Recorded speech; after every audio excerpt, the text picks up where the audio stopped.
Hello नमस्कार दोस्तों, स्वागत है आपका अपने YouTube channel math direction classes में। दोस्तों आज अपन बात करने वाले प्रश्नावली 5.2 के क्वेश्चन नंबर 18 के बारे में। सबसे पहले क्वेश्चन नंबर 18 के अपने सामने कि किसी एपी के चौथे और आठवें पदों का योग 24 है। किसी एपी के चौथे और आठवें पदों का योग 24 है तथा छठे और 10वें पदों का योग कितना है? 44 है।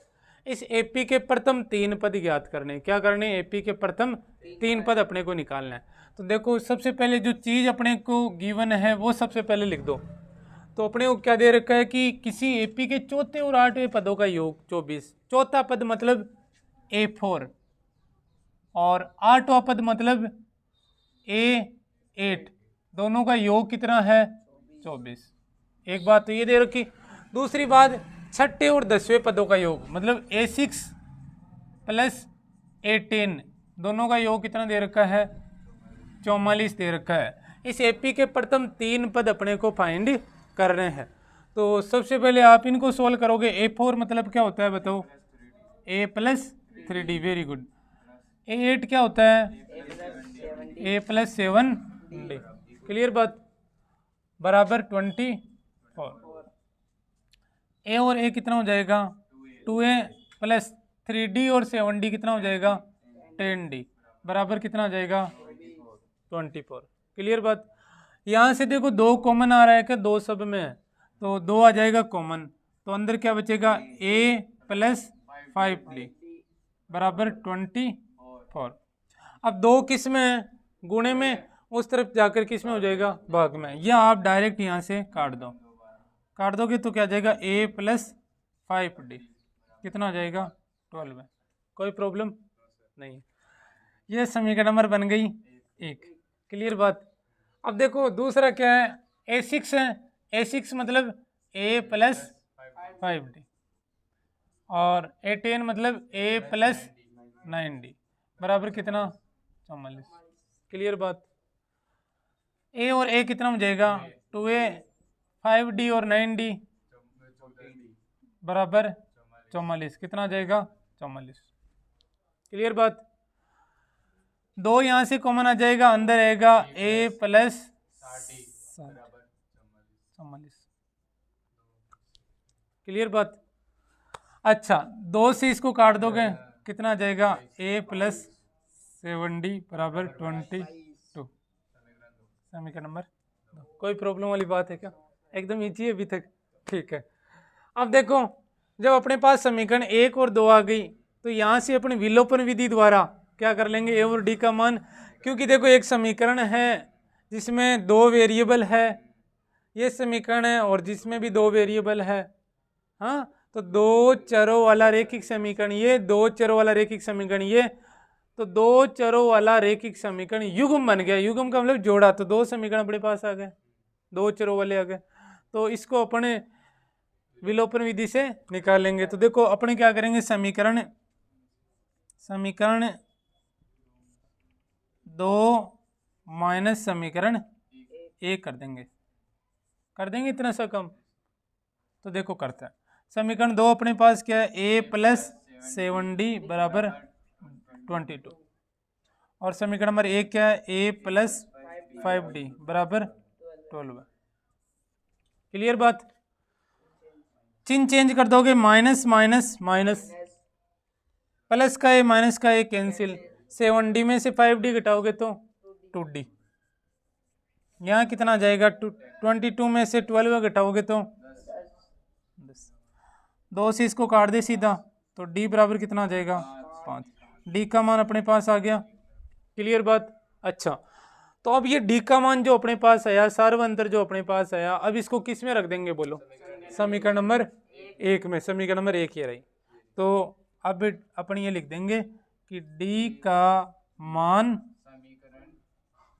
समीकरण 1 में रखने पर, 1 में D का मान समीकरण 1 में रखने पर, तो समीकरण 1 ये रही। A प्लस 5 D का मान 5 बराबर 12, क्लियर बात। गुना करोगे 5 को 5 से कितना जाएगा? 25 बराबर 12, प्लस का 25 उस तरफ जाकर माइनस का 25, तो ए बराबर कितना आ जाएगा 12 माइनस 25, तो ए बराबर कितना आ जाएगा माइनस का 13। अपने पास ए का मान आ गया और डी का मान आ गया। अब अपने को एपी के प्रथम 3 पद निकालने हैं, तो अब एपी के प्रथम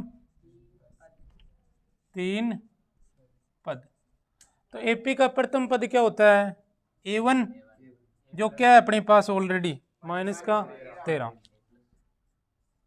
क्लियर। दूसरा पद क्या है अपने पास A2 मतलब क्या A प्लस डी। क्लियर। ए का मान अपने पास कितना है माइनस का 13 और डी का मान अपने पास क्या है प्लस का माइनस का 13 प्लस का 5 क्या जाएगा माइनस का 8, क्या जाएगा माइनस का 8। क्लियर बात।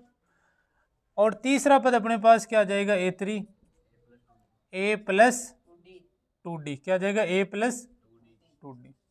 ए का मान तो अपने पास दे रखा है माइनस का 13 प्लस 2 और डी का मान अपने पास क्या है 5, क्या है 5 रख दो।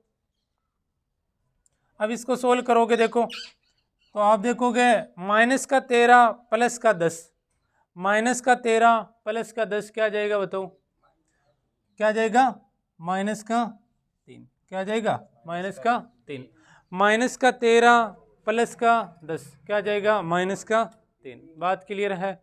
इस प्रकार जो अपने को क्वेश्चन में पूछा गया था इसके प्रथम 3 पद, तो प्रथम पद आ गया अपने पास, दूसरा पद आ गया और तीसरा पद आ गया। क्लियर, कोई प्रॉब्लम नहीं है। तो अब अपन चलते हैं क्वेश्चन नंबर 19 की ओर। देखिए क्वेश्चन नंबर 19 के क्वेश्चन नंबर 19 है कि सुब्बा राव ने 1995 में 5,000 रुपये के वार्षिक वेतन पर कार्य आरंभ किया और प्रत्येक वर्ष 200 रुपये की वेतन वृद्धि प्राप्त की। हर वर्ष 200 रुपये उसके बढ़ते गए। किस वर्ष में उसका वेतन 7,000 रुपये हो गया? आपने को बताना है कि किस वर्ष में उसका वेतन 7,000 रुपये हो गया। जब उसने कार्य आरंभ किया, सुनना ध्यान से, कि जब उसने कार्य आरंभ किया 1995 में, तब भी उसका मासिक जो वेतन था वो कितना था 5,000 रुपये। कितना था? और पूरे साल उसको हर महीने 5-5 हज़ार रुपये मिले 12 महीने तक। बट नेक्स्ट ईयर उसके जो वेतन है उसमें बढ़ोतरी कर दी। कितनी? 200 रुपये की। कितनी बढ़ोतरी कर दी? 200 रुपये की। इसने कहा कि प्रत्येक वर्ष से 200 रुपये बढ़ा दिए गए। तो पहले साल तो हर महीने 5-5 हज़ार रुपये दिए गए और नेक्स्ट ईयर क्या किया, हर महीने 5,000 रुपये तो दिए गए, साथ में 200 रुपये एक्स्ट्रा दिए गए, 5,200 रुपये। और फिर नेक्स्ट ईयर 5,000 रुपये तो दिए गए प्लस 200 रुपये प्लस 200 रुपये एक्स्ट्रा दिए गए। क्लियर? इस प्रकार ये बढ़ते क्रम में कंटिन्यू इस प्रकार उसको पैसा दिया गया। क्लियर? अपने को ये पूछा जा रहा है कि किस वर्ष उसका वेतन 7,000 रुपये हो जाएगा। एक समय बाद में आप देखोगे कि उसका वेतन कितना हो जाएगा, हाँ, तो वो 90वें वर्ष में हो जाएगा। कौन से वर्ष में हो जाएगा? 90वें वर्ष में वेतन कितना हो जाएगा 7,000 रुपये। कितना हो जाएगा? 7,000 रुपये। उसने पूछा है किस वर्ष में 7,000 रुपये हो जाएगा? 90वें वर्ष में। किस में हो जाएगा? 90। तो देखो यहाँ इसको इजी करोगे, 5,000, 5,200, 5,400, इस प्रकार ये क्या बन गई अपने पास? एक एपी बन गई, क्योंकि 200 का अंतराल है तो एपी तो बन ही गई। अच्छा, तो प्रथम पद तो अपने पास क्या आ गया बताओ? 5,000। सार्वंतर अपने पास क्या आ गया? 200 आ गया, एकदम सिंपल सा। और अपने पास अंतिम पद क्या आ गया बताओ? an बराबर कितना आ गया? 7,000। कितना आ गया? 7,000। अब एकदम सिंपल सा फॉर्मूला अपने पास है, वो क्या है? an बराबर a plus n-1 into D. देखो 1, 2 और 3 चीज़ें दे रखी है और फॉर्मूले में टोटल 4 चीज़ें हैं, तो 4 में से 3 दे दी, एक चीज़ पूछ ली। एकदम सिंपल चीज़ है। an कितना दे रखा है? 7,000। कितना दे रखा है? 7,000। ए का मान कितना है? 5,000। n का मान निकालना, डी का मान 200। बात क्लियर है? प्लस का 5,000 इस तरफ आकर माइनस का 5,000, 7,000 में से 5,000 घटाओगे कितना आ जाएगा? 2,000। बराबर क्या चल रहा है? n माइनस 1 गुणा 200। क्लियर। अब 200 किस में है, गुणे में, इधर आकर किस में हो जाएगा, भाग में। चलो 200 से डायरेक्ट यहाँ काट दें, 2 से एकम 200 कितनी बार चला जाएगा, 10 बार चला जाएगा, बराबर क्या है n माइनस 1। ये माइनस का 1 इस तरफ आकर क्या हो जाएगा, प्लस का 1, किसका हो जाएगा, तो 10 प्लस 1 कितना हो जाएगा, 11। कितना हो जाएगा, 10 प्लस 1 11। तो n का मान अपने पास कितना आ गया, n बराबर 11। तो कौन से भी वर्ष में 7,000 रुपये हो जाएगा, जवाब दोगे nवें वर्ष में, मतलब 11वें वर्ष में। क्या जवाब दोगे, 11वें वर्ष में। तो आपका जवाब रहेगा कि 11वें वर्ष में उस लल्लू का वेतन कितना हो जाएगा, 7,000 रुपये हो जाएगा। कितना हो जाएगा, 7,000। एकदम सिंपल चीज़ है, मुश्किल तो नहीं है। अच्छा, समझ में आ गया, वेरी गुड।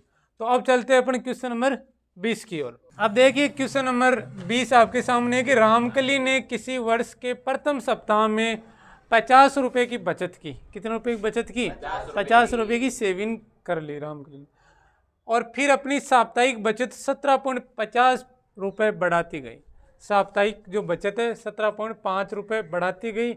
यदि nवें सप्ताह में उसकी साप्ताहिक बचत 207.50 रुपये हो जाती है तो n ज्ञात कीजिए। क्या ज्ञात करना है, n ज्ञात करना है। तो देखो एकदम सिंपल लैंग्वेज में आपको दे रखा है कि प्रथम सप्ताह में कितनी बचत करी, 50 रुपये। तो बचत की सूची आपको दे रखी है 50 रुपये। कितनी है, 50 रुपये। और उसके बाद नेक्स्ट सप्ताह में उसने क्या करा, साप्ताहिक बचत 17.5 रुपये बढ़ा दिया। कितना बढ़ा दिया, 17.5 रुपये। तो 50 रुपये तो था ही और 17.5 बढ़ा दिया। और नेक्स्ट सप्ताह में 50 रुपये तो था ही और 17.5 भी था, क्या बढ़ा दिया, 17.5 और बढ़ा दिया। और इसी प्रकार चलते चलते चलते एक सप्ताह ऐसा आया कि उसकी बचत 207.50 रुपये हो गई। कितनी हो गई, 207.50 रुपये हो गई। तो n, तो अपने को निकालना है n, यानी पदों की संख्या, ऐसे कितने पद इसके अंदर है ये अपने को निकालना। तो तीन चीज अपने को दे रखी है, देखो क्या क्या दे रखा है। एक तो अपने को यहाँ पर प्रथम पद दे रखा है, बताओ क्या है, 50 दे रखा है। दूसरा अपने को सार्वंतर d क्या दे रखा है, 17.5, क्योंकि सब में 17.5 बढ़ता जा रहा है ना कंटिन्यू, इसका मतलब सार्वंतर क्या है, 17.5। एक अपने को अंतिम पद दे रखा है, वो अंतिम पद अपने पास क्या है, an बराबर कितना है, 207.50। क्लियर बात। अब अपने को निकालना क्या है, n। क्या निकालना है, n मतलब पदों की संख्या। और अपने पास एकदम सिंपल सा फॉर्मूला है। क्या फॉर्मूला है, an बराबर a प्लस n माइनस 1 गुणा d। an का मान अपने पास कितना दे रखा है, 207.50। a का मान, n का मान निकालना इंटू d का मान। क्लियर बात। अब देखो 50 प्लस का इस तरफ आकर के क्या हो जाएगा, माइनस का। तो 207.50 में से 50 घटाएंगे तो अपने पास आ जाएगा 157.50। क्या जाएगा, 157.50 आ जाएगा, बराबर n माइनस 1। अब देखोगे आप ये 17.5 किस में है, यहाँ किस में आ जाएंगे, भाग में, तो 17.5। क्लियर बात। अब आप इसको इजी करोगे तो कैसे करोगे, देखो यहाँ से पॉइंट हटेगा, बट्टे में क्या आ जाएगा, 20 100 आ जाएगा। और यहाँ से ये सिंगल पॉइंट, ये पॉइंट हटेगा तो एक अंक है यहाँ पर, तो ऊपर क्या लग जाएगा, 10। देखो इस जीरो से ये जीरो कैंसिल, इस जीरो से ये जीरो कैंसिल। क्लियर, ऊपर नीचे कैंसिल कर दिया। अब देखो 175 से इसको काटो, 1575 को कितनी बार कट जाएगा, 9 बार में कट जाएगा क्या। देखो देखो 9 बार में अगर काटोगे तो गुणा करके देख लो 9 को 175 से। 9 पंजे 45 का 5 हासिल 4, 9 7 63, 63 और 4 67, 67 का 7 हासिल 6, 9 एकम 9, 9 और 6 15, बिल्कुल 9 बार में कट जाएगा। कितनी बार में कट जाएगा, 175 से 1575 कितनी बार में कट जाएगा, 9 बार में कट जाएगा। बात क्लियर। 9 आ गया यहाँ पर, और तो आप लिखोगे 9 तो यहाँ आ गया, बराबर n माइनस 1। अब ये माइनस का 1 इस तरफ आकर किसका हो जाएगा, प्लस का 1 हो जाएगा। तो इस बात को आप यहाँ लिख दोगे, ये माइनस का 1 इस तरफ आकर 9 + 1, तो n का मान आपके पास कितना आ गया, 10। और यही आपको ज्ञात करना था n का मान, तो इस प्रकार अपना n का मान क्या आ जाएगा, 10 आ जाएगा। बात क्लियर है, कोई प्रॉब्लम नहीं है, एकदम सिंपल है। ठीक है, तो आज के लिए केवल इतना ही, बाकी की क्लास करेंगे साथियों अपन कल। जय हिंद।